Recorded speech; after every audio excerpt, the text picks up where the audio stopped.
মঠ লেনে তারানাথের বাড়িতে আমাদের চিরাচরিত আড্ডা বসেছে। আজ ছিল জন্মাষ্টমীর ছুটি। দুপুরের পরেই কিশোরী সেন আর আমি গল্পের লোভে হানা দিয়েছি তারানাথের বৈঠকখানায়।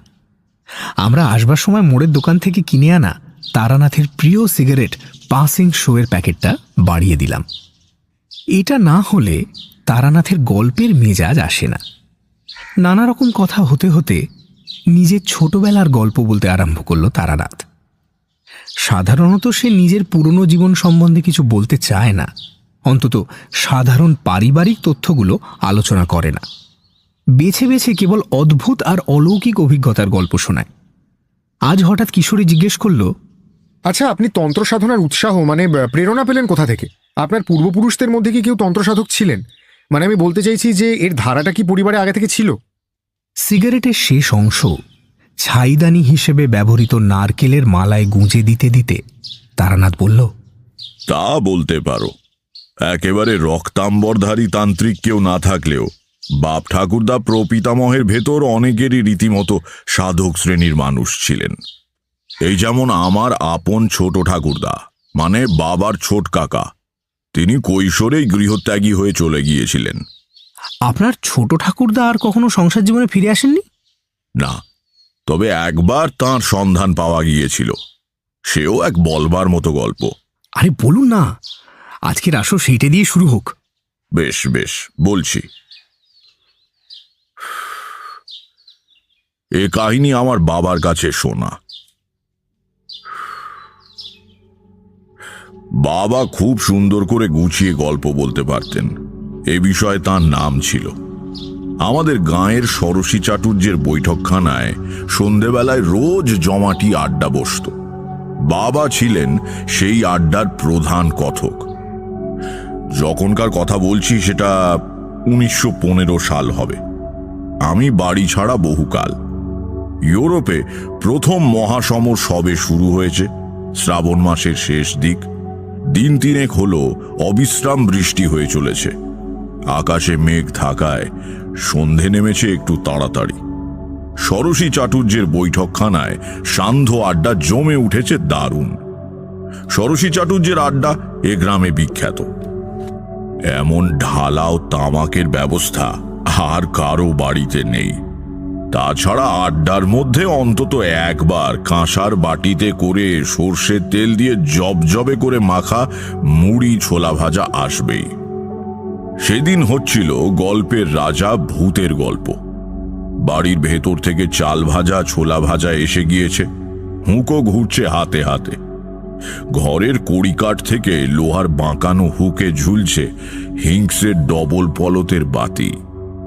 সজল বাতাসে সেটা সামান্য দুলছে, ফলে আড্ডাধারীদের ছায়া দুলছে বৈঠকখানার দেয়ালে। আলো ছায়ার মায়ায় জমে উঠেছে অপ্রাকৃত গল্পের আসর। আমার বাবা বললেন, আরে দূর, তোমরা বেশিরভাগই শোনা কথা বলছো, নিজেরা কিছুই দেখেনি। ওসব গল্পের মূল্য কি? নিবারণ ভাদুড়ি হুঁকোটা রাম গাঙ্গুলির হাতে ধরিয়ে দিয়ে বললেন, আদিনা, তুমি বড় বড় কথা বলছো। নিজে কি দেখেছো বলো তো? হে, আমরা একটু শুনি। কেবল বড় বড় কথা বলেই তো আর বাজার গরম হবে না, কি তাই তো? ষোড়শী চাটুর্যে বললেন, সেই ভালো। চক্রবর্তী মশাই এতক্ষণ চুপ করে শুনে যাচ্ছিলেন, এবার ওর গল্পই হোক। গল্প নয়, গল্প নয়, সত্য কাহিনী। বেশ তো, তাই হোক। পাতিরাম মজুমদার একটু ভালো মানুষ, ভীতু ধরনের লোক। আড্ডায় অনেকক্ষণ ধরে ভূতের গল্প তার পছন্দ হচ্ছিল না। এবার তিনি একটু সন্ত্রস্ত হয়ে বললেন, আজ এই পর্যন্ত থাকলেই ভালো। দেখছো তো আকাশের গতি, আর বেশি জোরে নামলে আর বাড়ি ফেরা মুশকিল হয়ে পড়বে। শুনছো মেঘের ডাক? আরে বসো, আমার চাকর তোমাকে বাড়ি পৌঁছে দেবে কোন। পাতিরাম হতোদ্যম হয়ে বসে পড়লেন। আদিনাথ কাহিনী শুরু করলেন। যে সময়ের কথা বলছি তখন আমার বয়স 12-13 হবে। শীতকাল। দোলাই গায়ে দিয়ে বাইরের দালানে বাবার কাছে বসে পড়াশোনা করছি। বাবা বসে হিসেবের খাতাপত্র দেখছেন। এমন সময় একটা ভবঘুরের চেহারার লোক এসে উঠোনে দাঁড়ালো। লোকটার বয়স আন্দাজ করতে পারলাম না, কিন্তু দেখে মনে হলো এর বয়স 30, 40, 50 বা 60 কিংবা 70 যা কিছু হতে পারে। পরনে খাটো আধময়লা ধুতি, গায়ে আধময়লা ফতুয়া, কাঁধে ভাঁজ করা রয়েছে একটা খয়েরি রঙের মোটা চাদর। এই ভয়ানক শীতেও লোকটা চাদর গায়ে জড়ায়নি। গালে খোঁচা খোঁচা কাঁচা পাকা দাড়ি, মাথায় অবিন্যস্ত ঝাঁকড়া চুল। সবচেয়ে আশ্চর্য হলো তার চোখ দুটো সোজাসুজি সামনে তাকিয়ে আছে, অথচ দেখে মনে হচ্ছে সে কিছুই দেখছে না। পাগলের মতো, কিন্তু পাগল নয়। তার দৃষ্টিতে চিন্তা সংগতির বাঁধুনি আছে। বাবা বাবা মানে ওই রামনাথ চক্রবর্তী মুখ তুলে দেখে জিজ্ঞাসা করলেন, কি ব্যাপার? কোথা থেকে আসছো? কে তুমি?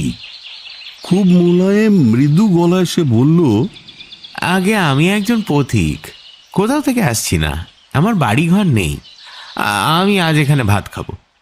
তার কথাগুলো অসংলগ্ন।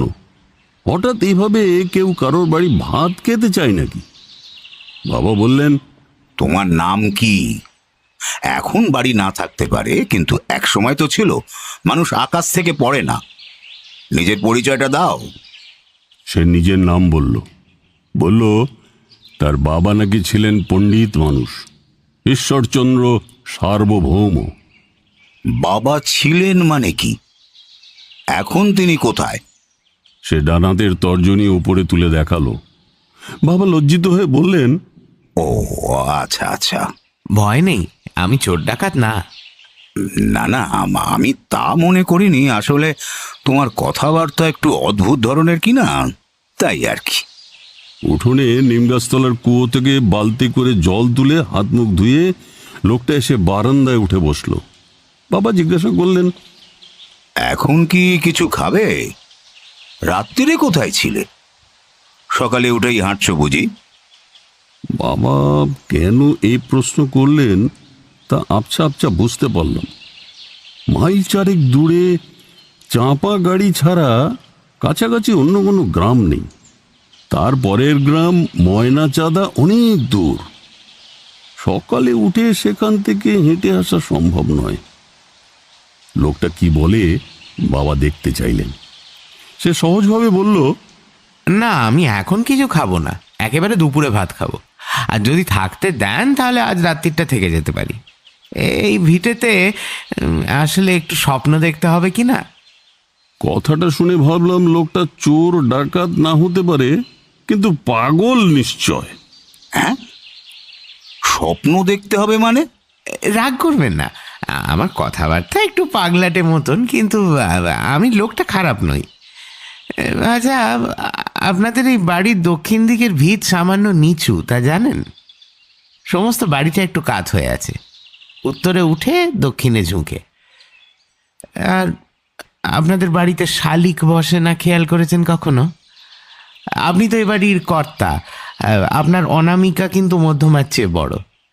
এ বাড়ির প্রত্যেক বড় ছেলেরই তাই। কি ঠিক বলছি তো? আমি অবাক হয়ে গেলাম। সত্যিই তো তাই। আমার মাঝের আঙুলের চেয়ে পরের আঙুলটা বড়।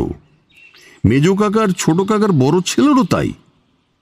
এই লোকটার পক্ষে সে কথা এত তাড়াতাড়ি কি করে জানা সম্ভব? তাতে কি? সেই জন্যই আমি এই বাড়িতে একটা রাত ঘুমিয়ে স্বপ্ন দেখতে চাই। এটাই আমার কাজ। পথে পথে ঘুরে বেড়াই, মন্দিরের চাতালে, গাছতলায় বা কোনো গেরস্তের বাড়িতে আশ্রয় নিই। সব জায়গাতে কিন্তু স্বপ্ন দেখা যায় না, ওর একটা নিয়ম আর লক্ষণ আছে। সে বুঝিয়ে বলা যায় না, কিন্তু আমি ঠিক টের পাই। কাল সকালে আমি আরো অনেক কথা বলতে পারবো। বাবা কিছুক্ষণ তার দিকে তাকিয়ে বললেন, তুমি তাহলে আজ রাত্রিরে এখানে থাকতে চাইছো?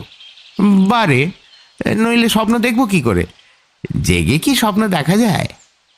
বাবা আর কিছু মুখে বললেন না। মুখ নামিয়ে আবার হিসেবের খাতায় মন দিলেন। লোকটা 2 হাতে হাঁটু বেড় দিয়ে তার উপরে থুতনি রেখে বসে রইল। অনেকক্ষণ পরে বারান্দা থেকে নেমে নিম গাছের গোড়ায় পড়ে থাকা একটা লম্বা কঞ্চি তুলে সেটা দিয়ে পুরো উঠোনটা মেপে ফেললো। 1 2 3 4। তারপরে নিজের মনে বিড়বিড় করে বলতে লাগলো, 38। 38 কেন? বাকি 4 কোথায় গেল? বাকি 4 না, তা কেমন করে হবে? আমরা অবাক হয়ে তাকিয়ে আছি। বাবার মুখ খাতার দিকে নামানো, কিন্তু চোখ দিয়ে তিনি লোকটার কাণ্ড দেখছেন। কিসের 38? আরো 4 বেশি হলেই বা কি ক্ষতি হতো? উঠোন মাপা হয়ে গেলে কঞ্চিটা লোকটা আবার যত্ন করে নিম গাছের তলায় রেখে এলো। দুপুরে খেতে বসে লোকটা ভাত খেলো খুব কম। পাড়া গাঁয়ে একটা বাচ্চা ছিল তার থেকে বেশি খেয়ে থাকে। বাবা খেতে খেতে একবার বললেন, আর ভাত নেবে না? মাছের লেজা দেবে একটা? না, বেশি খেলে স্বপ্ন দেখা যায় না, খালি পেট মোটা হয়। খাওয়া হয়ে গেলে গুরুজনেরা বিশ্রাম করতে গেলেন। লোকটা উঠোনে নেমে মনোযোগ দিয়ে নিম পাতা কুড়োতে লাগলো। তার কাজ করার ভঙ্গিটাও খুব সুন্দর। একটি একটি করে হলুদ ঝরা পাতা তুলে ফুঁ দিয়ে ধুলো ঝেড়ে সে হাতের মুঠোয় গুছিয়ে রাখছে। অনেক পাতা জড়ো হয়ে গেলে সে বারান্দায় উঠে এসে সেগুলোকে আলপনার মতো করে সাজাতে লাগলো। আমরা ছেলেপুলেরা তার কাছে দাঁড়িয়ে তার কাজ দেখছি। একটু একটু করে বারান্দার উপর নিম পাতা দিয়ে তৈরি সুন্দর একটা আলপনা ফুটে উঠল। সে মাথা একদিকে কাত করে নিজের শিল্পকর্ম দেখতে লাগলো। আমি জিজ্ঞেস করলাম, এটা কি হলো? বলো তো, এটা কি হলো? এটা তো আলপনা, কিন্তু এ দিয়ে কি হয়? সরাসরি সে কথার উত্তর না দিয়ে লোকটা বলল, আচ্ছা, এটা দেখে তোমার মনে কি ভাব জাগছে আমায় বলো। ভালো লাগছে, দেখতে সুন্দর বলে আনন্দ হচ্ছে। বাহ, তাহলে তো তুমি আসল জিনিসটাই বুঝে গেছো। এটা দিয়ে কিছু হয় না, ভালো লাগে তাই বানালাম। আমার খুব পছন্দ হয়ে গেল তাকে। তার কথার অর্থ সবটা বুঝতে না পারলেও বক্তব্যের সৌন্দর্য এবং গভীরতা আমাকে স্পর্শ করল। রাত্রিরে সে কিছু খেলো না, বলল, স্বপ্ন দেখার দিন রাত্রিরে মুখ এটো করতে নেই। বাবা বৈঠকখানার ভেতরে মশারি টাঙিয়ে বিছানা করে দিয়েছিলেন, কিন্তু সে শুলো উঠোনের পাশে বারান্দায়। আমি রাত্রিরে শুতাম মায়ের কাছে। ভেতর বাড়ির সেই শোবার ঘরের জানলা দিয়ে নাট মন্দিরের ওপাশের বারান্দা বেশ কিছুটা দেখা যায়। অনেক রাত্রে ঘুম ভেঙে একবার তাকিয়ে দেখি নাট মন্দিরের ওধারটা যেন খুব হালকা নীল একটা আলোয় উদ্ভাসিত হয়ে রয়েছে। আমার চোখে তখন গভীর ঘুম লেগে আছে। খাটের ওদিকে ঘুমন্ত মায়ের গভীর নিঃশ্বাসের শব্দ শুনতে পাচ্ছি। ঝিমঝিম করছে দুপুর রাত। সেই আবছা চেতনার মধ্যেও অবাক হলাম কিসের আলো ওখানে। ওদিকে তো বারান্দায় সেই অতিথি শুয়ে আছে। এইসব ভাবতে ভাবতে কখন যে ঘুমিয়ে পড়েছি জানি না। সকালবেলায় নাট মন্দিরে আসর বসলো ওই স্বপ্ন কাহিনী শোনার। মোটা মোটা থামের আড়ালে মা কাকিমারাও এসে দাঁড়িয়েছেন। স্বপ্ন দেখেছ তাহলে কাল রাত্রিরে? আগে হ্যাঁ, আমি জানতাম দেখতে পাবো। কি দেখলে? কর্তামশাই, প্রথমে একটা ভালো খবর বলি। আপনার এক ভাই ছোটবেলাতে বাড়ি থেকে পালিয়ে গিয়েছিল, ঠিক কিনা? হ্যাঁ, আমার সবচেয়ে ছোট ভাই 14 বছর বয়সে বাড়ি ছেড়ে চলে যায়। কিন্তু তুমি কিভাবে? স্বপ্নে দেখেছি। শুনুন, আপনার সেই ভাই জীবিত আছে। সে কি? কোথায় সে? বেঁচে থাকলে বাড়ি ফিরে আসছে না কেন? উনি এখন সন্ন্যাসী, উত্তর ভারতে কোথাও আছেন। জায়গাটা ভালো করে ধরতে পারলাম না, তবে উনি যে আর বাড়ি ফিরবেন না সেটা বুঝতে পারলাম। কেদারনাথ নাম ছিল না? ঠিক, কেদারই ছিল তার নাম। বাড়ির মেয়েরা থামের আড়াল থেকে বেরিয়ে এসছেন। আমি লোকটির দিকে তাকিয়ে আছি। সত্যি তো, আমাদের ছোট কাকা 15 বছর বয়স পূর্ণ হতে যখন আর কয়েকটা দিন বাকি, তখন এক বস্ত্রে বাড়ি ছেড়ে চলে যান। তাকে আমরা কখনো দেখিনি। ছোট কাকার গৃহত্যাগের গল্প আমরা শৈশব থেকে শুনে আসছি। এর মধ্যে ঠাকুমাকে ধরে নিয়ে এসেছেন মেজ কাকিমা। রাম রাম রাম কই? অরাম, কে এসেছে? কি বলছে এরা? কি মা, এই যে আমি এখানে, কিন্তু তুমি কেন এখানে? মেজ বৌমা কি বলছে রাম? ছোটকুর খবর নাকি পাওয়া গেছে? মানে এই যে এই লোকটি বলছে ও কাল থেকে আমাদের বাড়ির অতিথি। ও নাকি স্বপ্ন দেখেছে ছোটকু বেঁচে আছে, ভালো আছে। তুমি দাঁড়িয়ে কাঁপছো কেন? বসো বসো এখানে। তুমি তুমি কি বাবা? মা, আমিও আপনার একটা ছেলে। তুমি জানতে পেরেছো ছোটকু বেঁচে আছে, ভালো আছে? হ্যাঁ মা। কি করে জানলে?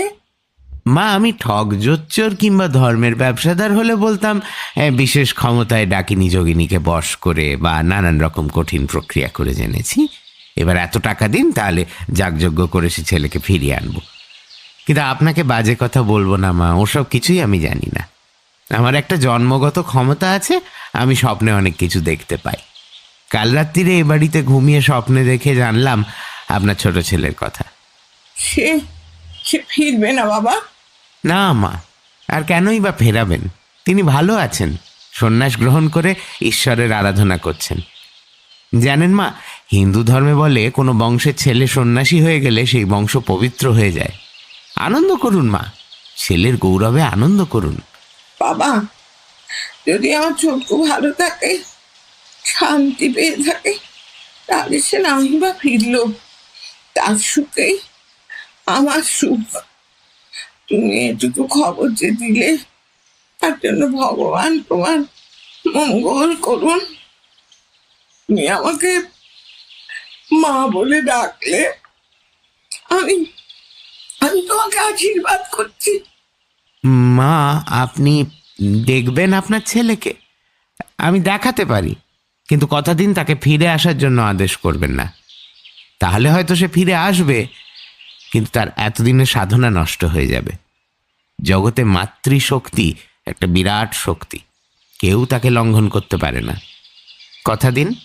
দেখো ভাই, এটা একটু বাড়াবাড়ি হয়ে যাচ্ছে। মাকে সরল মানুষ পেয়ে তুমি। তুই থাম দেখি। বাবা বাবা, আমি কথা দিলাম, আমাকে আমাকে কি করতে হবে তুমি বলো। কিচ্ছু না, আপনি এখানে বসুন। মার মেজ কাকিমা তাকে ধরে আস্তে করে ঠাকুর দালানের মেঝেতে বসিয়ে দিলেন। সামনে বসে লোকটা ঠাকুমার হাত আলতো করে ছুঁয়ে বলল, এবার আমার দিকে তাকান। হ্যাঁ, মন শক্ত করুন মা, একদম হালকা করে দিন। সোজা আমার চোখের দিকে দেখুন, একদম সোজা। কি বলবো ভায়া, তখন 7 সকাল। আমরা অতগুলো লোক দাঁড়িয়ে, আমাদের সামনে ঠাকুমা ধীরে ধীরে ঘুমিয়ে পড়লেন। মাথা হেলে পড়ল না, শরীর কাঁতো হলো না, কেবল চোখ দুটো আস্তে আস্তে বুজে এলো। সুন্দর সমাহিত মুখ, যেন ধ্যান করছেন। লোকটা এক দৃষ্টে তার দিকে তাকিয়ে আছে। তারও দেহ নিস্পন্দ, সমস্ত শরীরে দৃঢ় একাগ্রতার ভঙ্গি। দেখলাম ঠাকুরমার মুখে সূক্ষ্ম একটা হাসি ফুটেছে। বাচ্চারা ঘুমিয়ে স্বপ্ন দেখলে ঠিক অমন করে হাসে। 2-4 মিনিট হাসিটা রইল, তারপর ধীরে ধীরে মিলিয়ে গেল। ঠাকুমা আবার শান্ত, সমাহিত, বাহ্যিক কোনো আবেগ শূন্য। লোকটা মৃদু গলায় ডাকলো, মা, এবার জাগুন। দেখা হয়েছে তো, এবার তাকান। আস্তে আস্তে ঠাকুমা চোখ খুললেন, যেন একটু অবাক হয়ে চারিদিকে তাকালেন। কোথায় রয়েছে বুঝতে না পারলে মানুষ যেভাবে তাকায়, তারপর সামনের লোকটিকে দেখে তার মুখ খুশিতে উজ্জ্বল হয়ে উঠল। হয়েছে মা? হ্যাঁ বাবা, হয়েছে হয়েছে। কি দেখলে মা? ছোটকুকে দেখতে পেলে? সে কথার উত্তর না দিয়ে বৌমাদের বললেন তাকে ঘরে দিয়ে আসতে। দুপা গিয়ে পিছন ফিরে তাকালেন ঠাকুমা। লোকটির দিকে তাকিয়ে স্পষ্ট গলায় বললেন, আমি কিছুটা বুঝতে পেরেছি তুমি কে। আবার এসো, হ্যাঁ, মাঝে মাঝে এসো বাবা। আসবো মা, মাঝে মাঝে আসবো। ঠাকুমা চলে গেলে বাবা বললেন, এ কি উৎপাত! কি চাও তুমি? তুমি কে? আমি একজন সাধারণ মানুষ, পথে ঘাটে ঘুরে বেড়াই। আপনি কি আমাকে অবিশ্বাস করছেন? আমি তো আপনার কাছে কিছু চাইনি, কেবল এক রাত্রির আশ্রয় ছাড়া। মাকে তুমি কি দেখালে? মাও তোমাকে কি বলে গেলেন বুঝলাম না। এর মানে কি? কিছুই না, উনি বুড়ো মানুষ, ছেলে নিরুদ্দেশ হয়ে যাওয়ায় ওর মনে দুঃখ রয়েছে। সে দুঃখ মা ছাড়া কেউ বোঝে না। ওকে যদি একটু আনন্দ আর স্বস্তি দিতে পেরে থাকি, তাতে কি ক্ষতি হয়েছে বলুন? তা নয়, কিন্তু মাকে কেন হঠাৎ? মানে বলছি যে হঠাৎ তো নয়, কারণ আছে। বললে যদি রাগ না করেন তাহলে বলতে পারি। বলো। রাগ করার মতো কথা নিশ্চয়ই বলবে না। আপনার মা আর বেশি দিন বাঁচবেন না। সে তো জানা কথাই। উনি বুড়ো হয়েছেন, 85 বছর বয়স। এটা আর তুমি নতুন কথা কি বললে? আজ পৌষ মাসের 3 তারিখ। এই ফাল্গুন মাসের 15ই শুক্ল ত্রয়োদশীর দিন সকালে উনি চলে যাবেন। ছেলের খবর জানতে পারলেন না, এই কষ্ট নিয়ে যেতেন, তাই ওকে একটু আনন্দ দিয়ে গেলাম। তুমি তো অদ্ভুত লোক। আমার বাড়িতে অতিথি হয়ে আমারই মায়ের মৃত্যুর কথা বলছো। জানো, তোমাকে আমি ইচ্ছে করলে... ওই দেখুন, আপনি রাগ করবেন না বলে কথা দিয়েও রাগ করছেন। কিন্তু আপনাদের সবাইকে রেখে ভগবানের নাম করতে করতে মা পুণ্যবতীর মতো চলে যাবেন, এর চেয়ে ভালো আর কি হতে পারে? দেহ ধারণ করলে একদিন ছেড়ে যেতে হয়, কেউই চিরজীবী না। আর আমার এই কথা যদি না ফলে তাহলে তো ভালোই, প্রাণ ভরে আমাকে তখন গালাগাল দেবেন। তুমি আমাকে দেখাতে পারো? আমি যদি ছোটকুকে দেখতে পাই তাহলে বিশ্বাস করি। পারো দেখাতে? আপনাকে বিশ্বাস করাবার কোনো দায় আমার নেই। আপনি আমাকে অবিশ্বাস করলে তাতে আমার কিছু এসে যাবে না। অকারণে শক্তির অপব্যয় করতে নেই। তার মানে তোমার মধ্যে কোথাও ফাঁকি আছে, তুমি চালাকি করছো। আপনার মা কিন্তু তা মনে করেন না। আচ্ছা, একটা কাজ করা যাক, আপনার বংশের একটা হারানো জিনিসের সন্ধান আপনাকে দিয়ে যাই, তাহলে হয়তো আমাকে আর পুরোপুরি জোচ্চোর মনে হবে না। কেমন? কি জিনিস? 3 পুরুষ আগে আপনাদের বংশে একটা অষ্টধাতুর বিষ্ণু মূর্তি ছিল, জানেন কি? হ্যাঁ, ঠিক কথা। 3 বা 4 পুরুষ কেন, আরো বহু বহু বছর আগে থেকে সেই মূর্তি আমাদের গৃহদেবতা হিসেবে পুজো করা হতো। কিন্তু বর্গির হাঙ্গামার সময় সেই মূর্তি আমার পূর্বপুরুষেরা কোথাও লুকিয়ে ফেলেন অথবা হারিয়ে যায়, আর পাওয়া যায়নি। তুমি তুমি কি বলতে চাও? আমি জানতে পেরেছি সে মূর্তি কোথায় আছে। আপনার লোকেদের কাউকে একটা বলুন একটা শাবল নিয়ে আমার সঙ্গে আসতে। আপনারাও আসুন। ঠাকুর দালান থেকে নেমে দেউরির ভেতর দিয়ে লোকটি উঠোনে গিয়ে নামলো। পেছনে পেছনে বাড়ির সবাই মিছিল করে চললাম। সে এমনভাবে হাঁটছে যেন সে একেবারে নিশ্চিতভাবে জানে কোথায় যেতে হবে। বাড়ির উত্তর দিকের ভিতের কোণায় এসে থামল। গদাধর নামে আমাদের একজন কর্মচারীর হাতে ছিল শাবল। সে তাকে বলল, এইখানে ভিত খোঁড়ো। মাটি কতটা খুঁড়তে হবে? মাটি নয়, দেওয়ালের গা থেকে 3-4টে ইট খসাতে হবে, এই জায়গায়। সে কি কথা? ভিতের ইট খসালে বাড়ির ক্ষতি হবে না? কিচ্ছু হবে না, কয়েকটা ইট মাত্র। কালী রাজমিস্ত্রিকে ডেকে গাঁথিয়ে নেবেন। কিন্তু এখানটাতেই খুঁড়তে হবে কেন? কারণ এ বাড়ি উত্তরে উঁচু, আর এইখানে উত্তরের ভিতের শেষ। এখানে শ্রী বিষ্ণু রয়েছেন বলে এদিকটা সময়ের সঙ্গে সঙ্গে মাটিতে বসে যায়নি। জানেন তো যে জমির ওপর বাড়ি তৈরি তার রকম অনুযায়ী 50, 100 কি 150 বছরের ভিত সামান্য কিছুটা বসে যায়। আপনাদের বাড়িতেও তাই হয়েছে। কেবল বিষ্ণুর অধিষ্ঠানের জন্য উত্তর দিক সামান্য উঁচু। তাছাড়া তখন মাপলাম 42 হাত হলো না তো, সদর দরজা থেকে 38 হাত মাত্র। তাই এখানেই নিশ্চয়ই থাকবে, না হলে আরো 4 হাত ওদিকে হতো। তুমি কি মাঝে মাঝে বলো, তার কোনো মানে হয় না। কিসের 4 হাত কম? ও একটা হিসেব, আপনাকে বোঝাতে পারবো না। নিন, শুরু করতে বলুন। ভিতে প্রথমে শাবলের ঘা পড়তেই আমরা সবাই ঘন হয়ে ভিড় করে গদাধরকে ঘিরে দাঁড়ালাম। গদাধর আলতো করে গাঁথুনির জোর আলগা করছে, আর আমরা রুদ্ধ নিঃশ্বাসে অপেক্ষা করে আছি।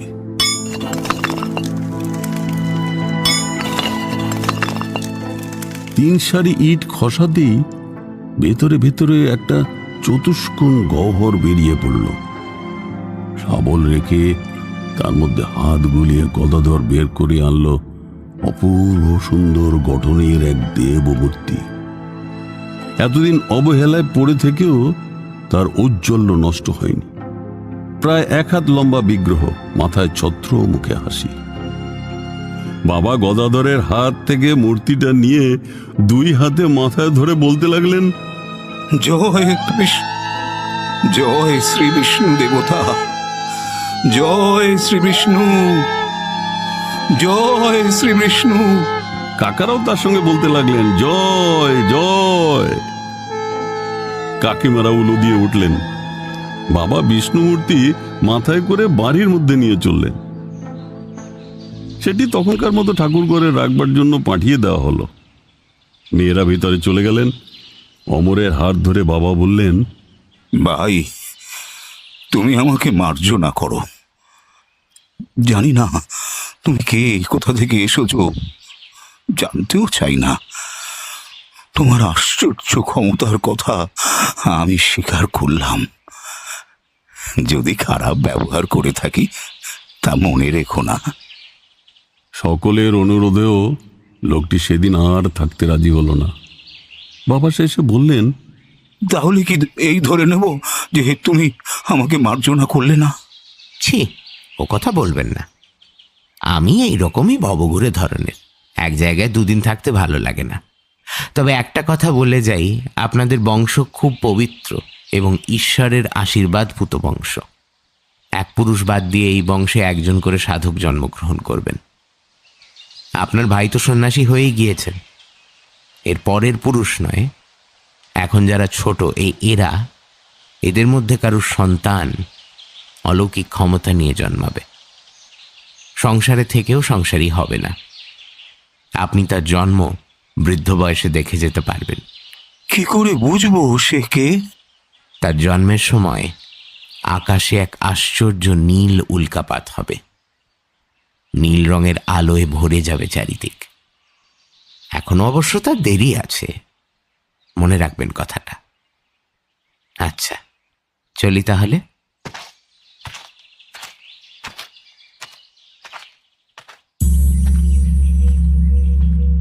উঠোন পেরিয়ে সদর দরজা পেরিয়ে সে চলে গেল। সঙ্গে সে একটা রহস্যের পরিবেশ নিয়ে এসেছিল। সে চলে যাওয়ার পরও সেটা কিন্তু থেকে গেল। 15ই ফাল্গুন সকাল থেকে বাড়ির সবাই ঠাকুমার দিকে সতর্ক নজর রেখে বসে রইল। তার ভবিষ্যৎবাণী তাকে কেউ জানায়নি। তিনি ঘুম থেকে উঠে স্নান সেরে বাগানে ঘুরে ঘুরে ঠাকুর পুজোর জন্য ফুল তুললেন। তারপরে পুজোয় বসলেন। পুজো হয়ে গেলে অপুর হয়ে গৃহদেবতাকে প্রণাম করলেন এবং আর উঠলেন না। প্রণামরত অবস্থায় তার মৃত্যু হল।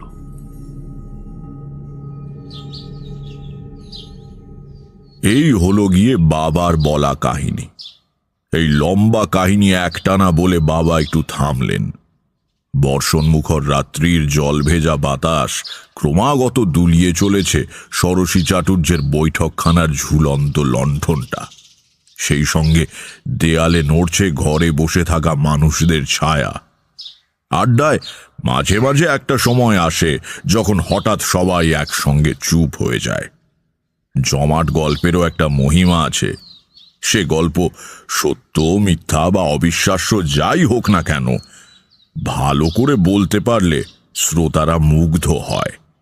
ষোড়শী চাটুর্যে বললেন,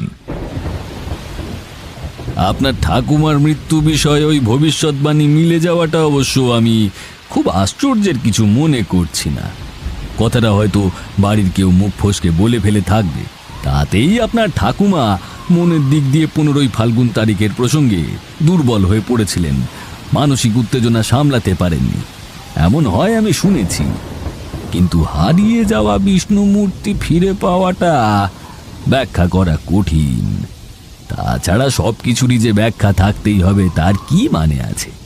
কিছু কিছু ছাড়াল থাক না, তাতে জীবন সরল হয়ে ওঠে।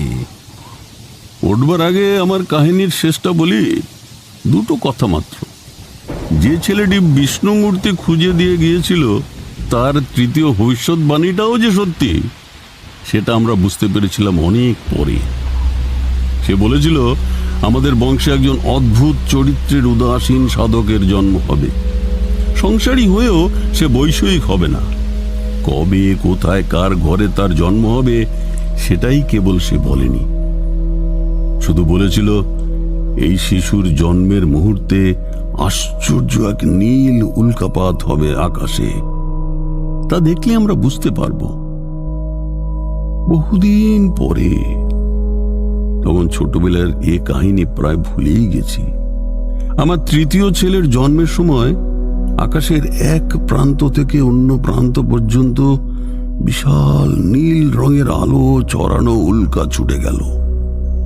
দাই আতুর ঘর থেকে উঠোন পেরিয়ে গরম জল আনতে যাচ্ছিল ভেতর বাড়িতে। তার চিৎকারে সকলে উঠোনে বেরিয়ে এসে দৃশ্যটা দেখলাম। সচরাচর অতক্ষণ ধরে উল্কা জ্বলতে জ্বলতে অতটা আকাশ পার হয় না। সেই আলো মিলিয়ে যাওয়ার সঙ্গে সঙ্গে আমার ছেলের জন্ম।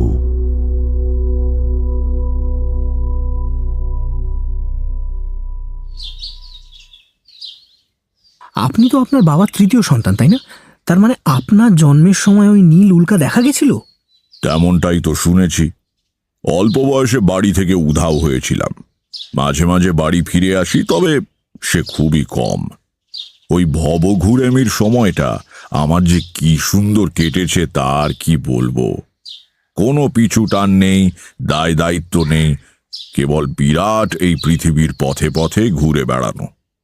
কিন্তু ব্যাপারটা অত সহজ নয়। আত্মীয়হীন, বন্ধুহীন দুনিয়ায় সম্পূর্ণ সম্বলহীন অবস্থায় ভেসে পড়তে হলে খুব সাহসের দরকার। কে খেতে দেবে ঠিক নেই, কোথায় থাকবো তার কিচ্ছু ঠিক নেই। মন্দিরের চাতালে, পোড়ো বাড়ির বারান্দায় ঝড়ে বৃষ্টিতে রাত কাটিয়েছি। কত অদ্ভুত চরিত্রের লোক দেখেছি। কত সময় অসুখ করেছে, গাছতলায় পড়ে কষ্ট পেয়েছি, জল তেষ্টায় বুক ফেটে গিয়েছে, কিন্তু জল দেবার কেউ ছিল না। মরেও যেতে পারতাম, তবু কখনো ভয় হয়নি। মৃত্যুকে সাধারণ মানুষের দৃষ্টিতে দেখিনি, দেখেছি ঈশ্বরের তৈরি এই জগতের একটা অবশ্যম্ভাবী পরিণতি হিসেবে, যে পরিণতিতে ভয়ের কিছু নেই, আছে স্রষ্টার অপার করুণা। ওসব দর্শনের কথা থাক, আপনার অল্প বয়সের গল্প বলুন না। বলবো? বেশ, বলি। আগে বলে রাখি, এই যে কাহিনী বললাম, এই কাহিনী বাবা যখন ষোড়শী চাটুর্যের আড্ডার আসরে বলছেন, তখন আমি কিন্তু বাড়ি ছেড়ে বেশ দূরে। এ কাহিনী আমার তখনও জানা নেই। বাঁকুড়ার ইন্দাস অঞ্চলে ঘুরে বেড়াচ্ছি। সারাদিন হাটে মাঠে ঘুরি, রাতে যেখানে হোক আশ্রয় নিই। সেদিন বিকেল থেকে আকাশে মেঘের ঘনঘটা। বেশি পথ না হেঁটে আলো থাকতে থাকতে একটা ছোট গ্রামের সীমানায় শিব মন্দিরের চাতালে আশ্রয় নিয়েছি। গায়ে উড়ুনি, পায়ে খড়ম এক পৈতেধারী বুড়ো মতো লোক দেখি মন্দিরের সিঁড়ি দিয়ে নেমে কোথায় যাচ্ছে। মনে হলো এখানকার পূজারি। এগিয়ে গিয়ে বললাম, আগে এখানে রাত্রিটা একটু থাকা যাবে? লোকটি একান্ত নীরস এবং অমিশুক প্রকৃতির। কিছুক্ষণ আপাদ মস্তক আমাকে ভালো করে দেখে সে শুকনো গলায় বলল, থাকতে ইচ্ছালে থাকো, আমাকে জিজ্ঞাসা করার কি প্রয়োজন? না, ভাবলাম আপনি বোধহয় এই মন্দিরের পূজারী, কাজেই আপনার অনুমতি নেওয়াটা। কিচ্ছু দরকার নেই, আমি এখানকার পুরোহিত বটে, কিন্তু নাট মন্দিরে যে কোনো যাত্রী আশ্রয় নিতে পারে। তবে হ্যাঁ, এখানে অতিথিশালা নেই, খাবার দেওয়ার ব্যবস্থাও নেই। থাকার মধ্যে ওই নাট মন্দির, থাকতে চাইলে থাকো। সে তো তারপর চলে গেল। আমার পথ হাঁটার সম্বল বলতে একটা ঝোলা, তার মধ্যে একখানা ঘটি, গায়ের চাদর, একখানা রুদ্র ডামরের পুঁথি, কয়েকটা বাবলা ডালের দাঁতন কাঠি আর 1 টাকা 12 আনা পয়সা। এর বেশি কিছু প্রয়োজনও বোধ করিনি কখনো। পঞ্চমুণ্ডির আসনে বসা এক হিন্দি ভাষী সাধু শিক্ষা দিয়েছিলেন আগামীকালের জন্য কোনো সঞ্চয় না করতে। তার উপদেশ মনের মধ্যে গেঁথে গিয়েছিল। আজ পর্যন্ত সেই অভ্যেস বজায় রেখেছি। এদিকে ক্রমেই আকাশ মেঘে অন্ধকার হয়ে আসছে। ঝোলা সহ নাট মন্দিরের ওপর উঠে একখানা থামের গোড়ায় গুছিয়ে বসলাম। থামে হেলান দিয়ে পা ছড়িয়ে আরাম করে বসলাম। হঠাৎ নাট মন্দিরের চাতালে কিছু দূরে কি একটা নড়ল বলে মনে হলো। সন্ধে ঘনিয়ে আসছে, পরিষ্কার কিছু দেখা যায় না, কিন্তু কোনো কিছু নড়লে আবছা আন্দাজ করা যায় বটে। ভালো করে তাকিয়ে দেখি কেউ একজন শুয়ে আছে সেখানে। শোয়া অবস্থায় পাশ ফেরায় নড়াচড়াটা চোখে পড়েছে। হেঁকে বললাম, কে কে ওখানে? আমি। আমি কে? পৃথিবীতে সবাই তো আমি। যাত্রী? সংসারে সবাই যাত্রী, সবাই কোথাও না কোথাও চলেছে। ভাবলাম, বাপ রে, এই যে গুরু মশাইয়ের মতো কথা বলে। তবে তার কণ্ঠস্বর মৃদু, ভদ্র ও মার্জিত। পথ চলতি লোকের কথা বলার ভঙ্গি সাধারণত এমন মার্জিত হয় না। একটু কৌতূহল হওয়ায় বললাম, এসো, এদিকে এসে বসো। লোকটি উঠে এলো আমার সামনে।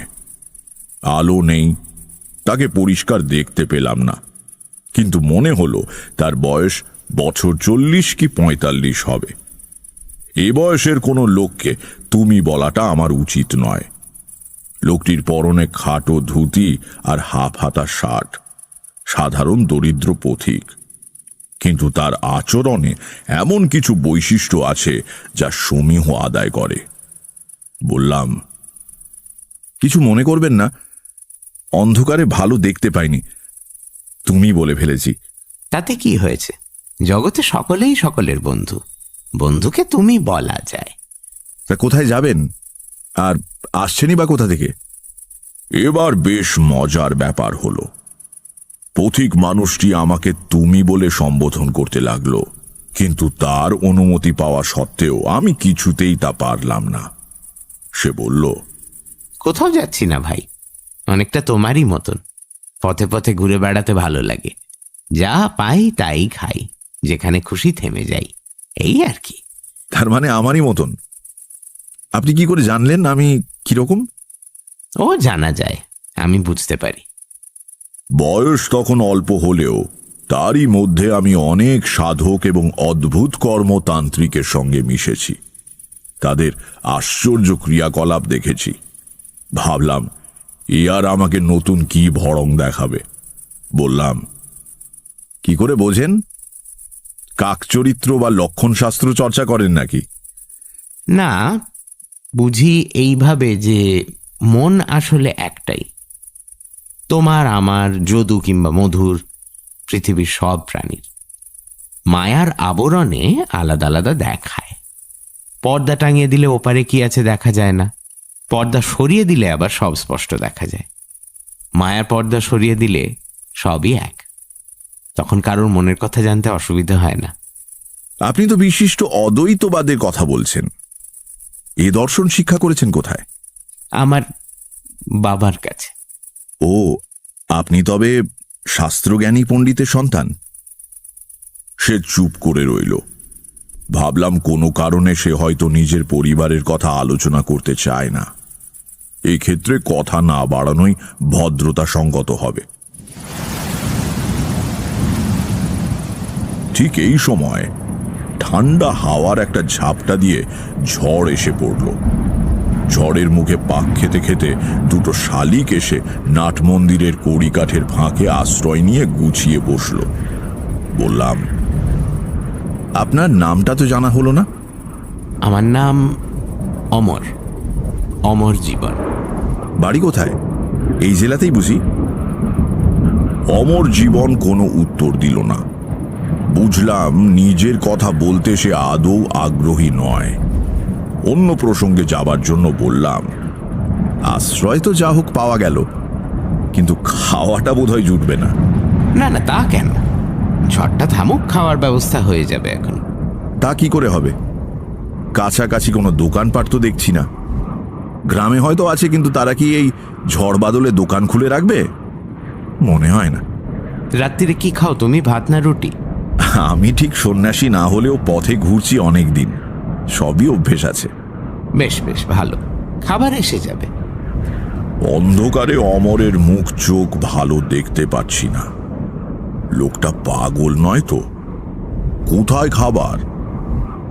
কালকেই আমি এখানে ছিলাম, স্বপ্নে দেখলাম আজ তুমি আসবে, তাই একটা দিন বেশি থেকে গেলাম। এমনিতে আমি দুরাত্রির কোথাও থাকি না। ভাবলাম নিশ্চয়ই পাগল। গতকাল রাত্রিরে স্বপ্ন দেখেছে আজ আমি এখানে আসব। বদ্ধ পাগলা ছাড়া আর কি। আপনি জানতেন আমি এখানে আসব? হ্যাঁ। স্বপ্নে দেখেছেন? হ্যাঁ, স্বপ্ন দেখার প্রয়োজন হলে আমাকে নির্দিষ্ট জায়গায় পৌঁছে সেখানে থাকতে হয়। মনে মনে ভাবলাম, বেচারি, এমনিতে বেশ ভালো লোকটা, ভদ্র আর মিষ্টি কথাবার্তা, দোষের মধ্যে পাগল। এরপরই অমর জীবন হঠাৎ আমার দিকে তাকিয়ে বলল, তুমি বাড়ি চলে যাও। তার মানে?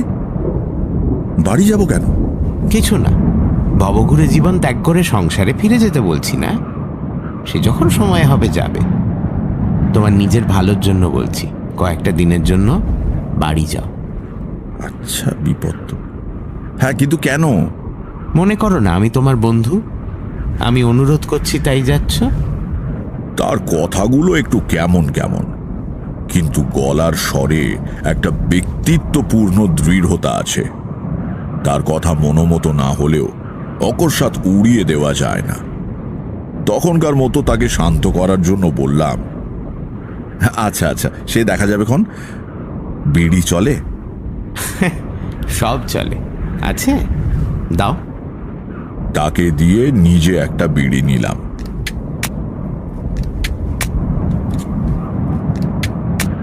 বাতাসের দাপটে 4-5টা কাঠি নষ্ট করেও ধরাতে পারছিলাম না। অমর হাত বাড়িয়ে বলল, আমাকে দাও দেখি। তারপর দেশলাইটা হাতে নিয়ে অদৃশ্য কার দিকে যেন ধমক লাগালো। আরে একটু থাম তোরে বাপু, একটা বিড়ি ধরাতে কি একটা গোটা দেশলাই বাক্স খরচ করবো নাকি?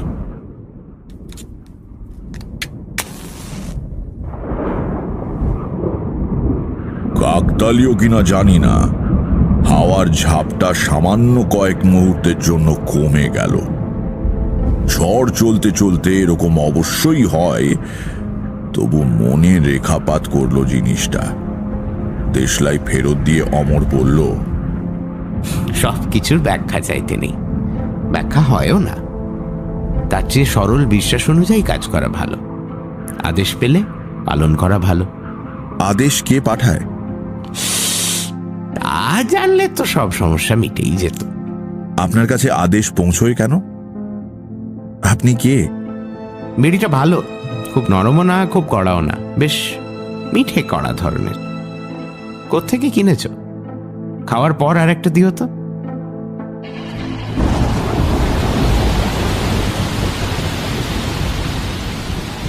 ঝড় থেমে গিয়ে বৃষ্টি নামলো।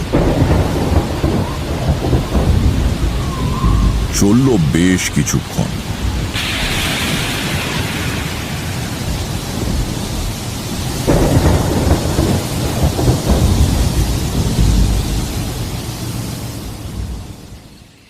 বৃষ্টি যখন থামল তখন পাড়াগান হিসেবে বেশ রাত।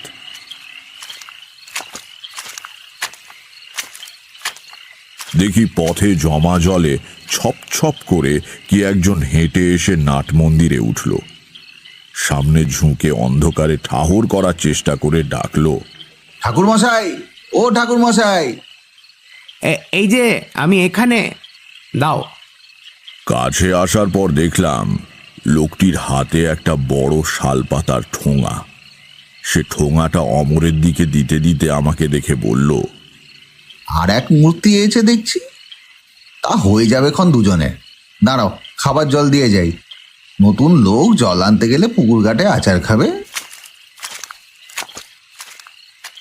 মন্দিরের চাতালে রাখা একটা মাটির কলসি নিয়ে লোকটি অন্ধকারে কোথায় চলে গেল। অমর বলল, মন্দিরের পেছনেই একটা পুকুর আছে, সেখানে গেল জল আনতে। ভালো পরিষ্কার জল।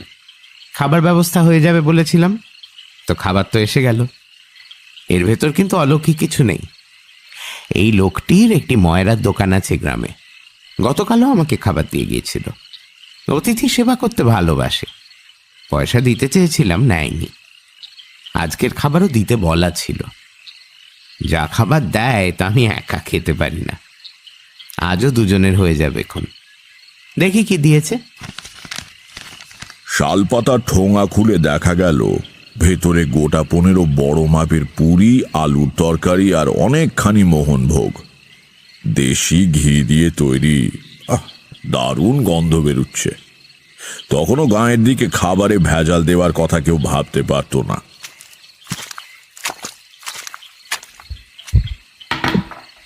জল ভরে মেটে কলসি নিয়ে এলো ময়রা। অন্ধকারে গল্প করা যাবে, কিন্তু খাওয়া যাবে না। মোমবাতি বেশি পুড়িয়ে লাভ নেই। এসো খেয়ে নেওয়া যাক। অমর খুব কম খায়। মাত্র 4খানি পুরি সে খেলো, বাকি সবগুলো খেতে হলো আমাকে। অবশ্য পথ হেঁটে আমার খিদেও পেয়ে গিয়েছিল। কলসি কাত করে কানায় হাত দিয়ে জল খেলাম।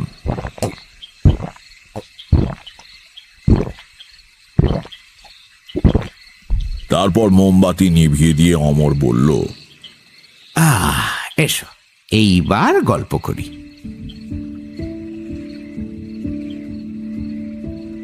অন্ধকারের ভেতর থেকে তার কণ্ঠস্বর ভেসে আসতে লাগলো।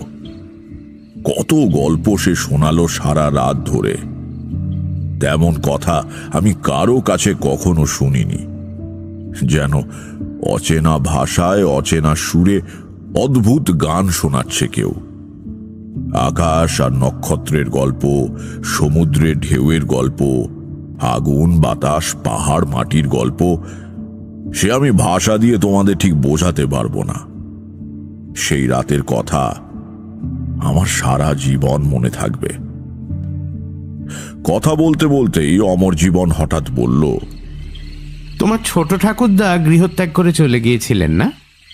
হ্যাঁ, কিন্তু সে তো... উনি এখনো বেঁচে আছেন। কিন্তু আপনি কি করে... না, আর কথা নয়। রাত বোধহয় 3টে পেরিয়ে গেছে। এবার তুমি ঘুমো। বাড়ি চলে যেও কিন্তু কালকেই। তোমার ভালোর জন্যই বলছি। আমার চোখে ঘুম জড়িয়ে এসেছে। বললাম, আপনিও চলুন না আমার সঙ্গে। যাবেন? না, এবার না, এবার থাক। তবে তোমার সঙ্গে আবার দেখা হবে আমার। আমার কানে যেন কে নিদুলির মন্ত্র পড়ে দিয়েছে। আর তাকাতেই পারছি না। ঘুম ঘুম। যখন ঘুম ভাঙল তখন রোদ্দুর উঠে গিয়েছে। গতকাল রাত্রিরের মেঘ বৃষ্টির চিহ্ন নেই কোথাও। ঝকঝক করছে দিনের আলো। পাশে কিন্তু অমর জীবন নেই। তার ঝোলাঝুলি সহ কখন সে চলে গিয়েছে কে জানে।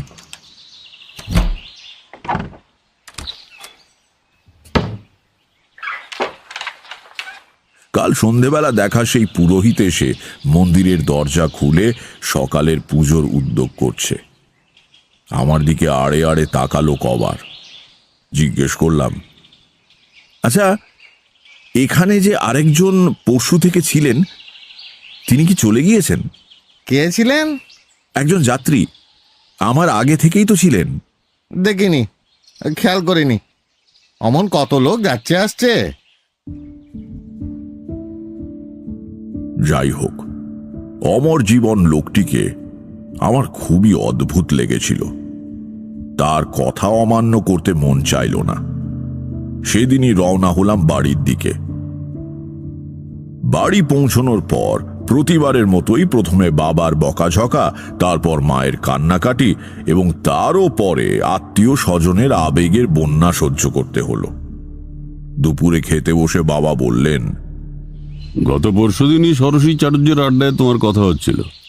আমার যে এরকম একটা বাড়ি পালানো হাড় জ্বালানো ছেলে হবে সে কথা আমাকে অনেকদিন আগেই একজন বলেছিলেন। কে বলেছিল? কোন জ্যোতিষী? না, এমনি একজন পথিক বাবুগুড়ে। আমার ছোটবেলায় একদিনের জন্য আমাদের বাড়িতে আশ্রয় নিয়েছিল। সে এক কাণ্ড। তার নাম কি ছিল? অমর, অমর জীবন। অমর? অমর জীবন? হ্যাঁ, চমকে উঠলে কেন? না, কিছু না। খেয়ে উঠে গড়গড়ায় তামাক খেতে খেতে বাবা বলতে শুরু করলেন সেই অদ্ভুত লোকটার কথা, সেই স্বপ্ন দেখার কথা, ছোট কাকার কথা, বাবার ঠাকুমার অদ্ভুত মৃত্যুর কথা, আর তার সঙ্গে আমাদের বিষ্ণু মূর্তির কথা। তার মানে যে লোকটা আপনার বাবার ছেলেবেলায় আপনাদের বাড়ি গেছিলেন তাকেই আপনি? হ্যাঁ, আর এই ব্যাপারটার সবচেয়ে বিচিত্র দিক কোনটা জানো? যে লোককে 40 বছর আগে বাবা 45 বছরের দেখেছিলেন, তাকে এতকাল পরে আমিও সেই বয়সে দেখলাম কি করে। কি বলছো কি তারানাথ? এও কি সম্ভব নাকি? হ্যাঁ কিশোরী, মানে লোকটার বয়স বাড়ায়, তুমি বুঝতে পারছো? তাহলে না না, 40 খোলসা করে হ্যাঁ, বলো তো লোকটা কি? তবে সে কে, সে কি, সে কেন আমি জানি না। তবে বাড়ি ফেরার পরদিন বুঝলাম কেন অমর জীবন বাড়ি চলে আসতে বলেছিল। পরদিন থেকে আমার এলো প্রবল জ্বর। প্রায় 1.5 মাস ভুগে সেরে উঠলাম। পথে থাকলে প্রাণ সংশয় হতো, সন্দেহ নেই। সে যাত্রায় অমর জীবন আমাকে প্রাণে বাঁচিয়ে দিল।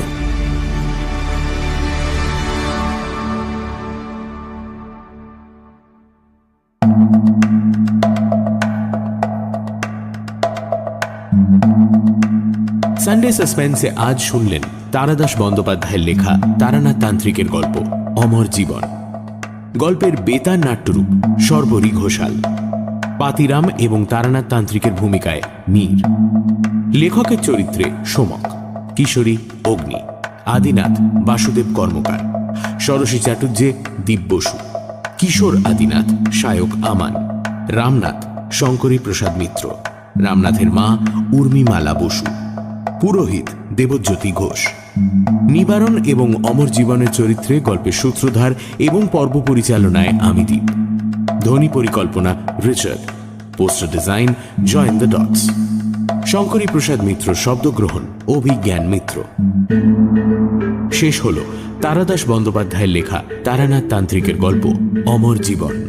সামনের সপ্তাহে আরও একটি রোমাঞ্চকর গল্প নিয়ে হাজির হবে সানডে সাসপেন্স।